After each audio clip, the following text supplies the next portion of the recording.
Visite d'échange avec les populations d'Aboudé-Kwassikro, la Banque mondiale satisfaite de l'exécution du PAMOFOR.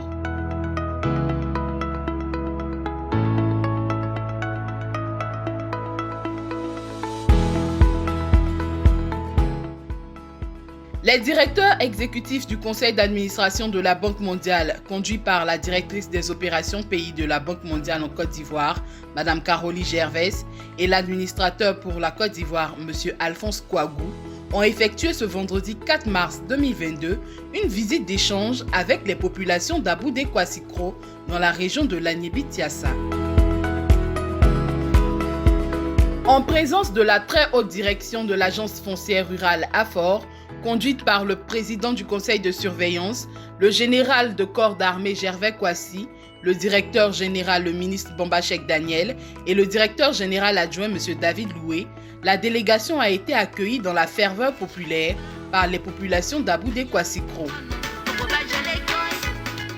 Il s'agissait pour les hôtes d'Aboudé-Kwassikro de constater les installations du bureau foncier villageois du village, d'échanger avec les populations sur le projet d'amélioration et de mise en œuvre de la politique foncière rurale de Côte d'Ivoire PAMOFOR, voir son impact sur la gestion du foncier rural et sa contribution à l'instauration de la paix et de la cohésion sociale dans la sous-préfecture d'Aboudé. Le moins que l'on puisse dire, c'est que la délégation de la Banque mondiale est repartie satisfaite de l'exécution du PAMOFOR. On est surpris d'avoir autant de personnes sorties pour nous accueillir. Et avec mes collègues, nous apprécions vraiment cet accueil extrêmement chaleureux, la présence de toute la communauté. Vraiment, on est impressionné par les projets que nous voyons. Et ça, c'est un autre exemple, PAMOFOR, un autre projet qui nous encourage à faire plus. Je pense qu'il nous faut répliquer les projets pareils. Donc, je vous remercie infiniment pour tout le travail que vous faites. Des propos soutenus par M. Arnaud Fernand Buise, administrateur pour la France. D'autant qu'à l'en croire, les délibérations sont similaires à ce qui se fait à la Banque mondiale. Un grand merci pour cette délibération qui ressemble effectivement beaucoup à ce que nous faisons également. Et on peut avoir des débats un peu plus hauts. Il a alors encouragé les populations rurales et l'agence foncière rurale à poursuivre sur cette voie pour renforcer la paix et la cohésion sociale. Sur le projet lui-même, moi je le trouve absolument fantastique. La sécurité pour éviter les conflits, le fait de pouvoir hériter du terrain sans créer de conflits et donc d'apaiser les communautés et d'assurer la paix. Et c'est vraiment extraordinairement important, comme on le voit encore malheureusement en Europe aujourd'hui.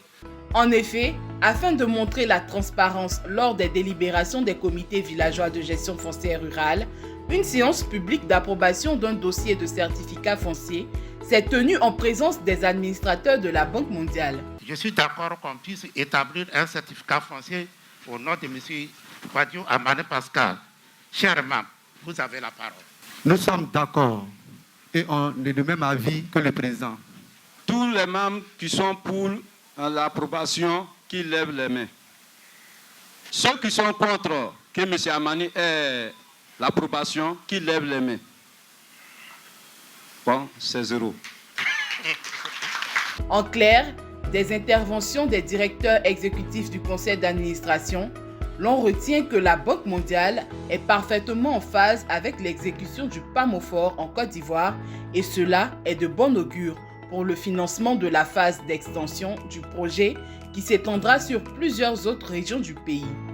Quant au directeur général de l'AFOR, le ministre Bambachek Daniel, il a rappelé tous les efforts de la Côte d'Ivoire en matière de sécurisation des terres rurales et la plus-value apportée par le PAMOFOR en termes d'innovation.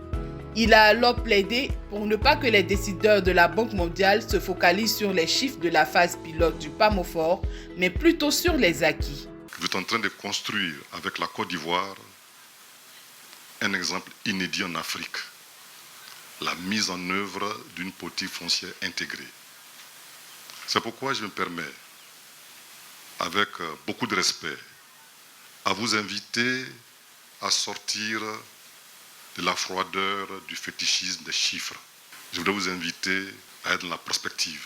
Qu'est-ce qu'on fait en Côte d'Ivoire aujourd'hui? Donc à quoi aujourd'hui vous participez à la stabilisation d'un pays. Mais pas seulement d'un pays, mais toute une sous-région. C'est pourquoi je me suis permis de demander à notre coordinateur, le TTL de ce projet, de voir dans cette opération PAMOFOR un test global pour l'Afrique. L'AFOR qui a été mis en place il y a très peu de temps a réussi quelque chose de fabuleux grâce à votre encadrement. Une remise de certificats fonciers à 6 bénéficiaires, dont 5 femmes, par les directeurs exécutifs et les dirigeants de l'AFOR, a mis un terme à la sympathique visite de terrain.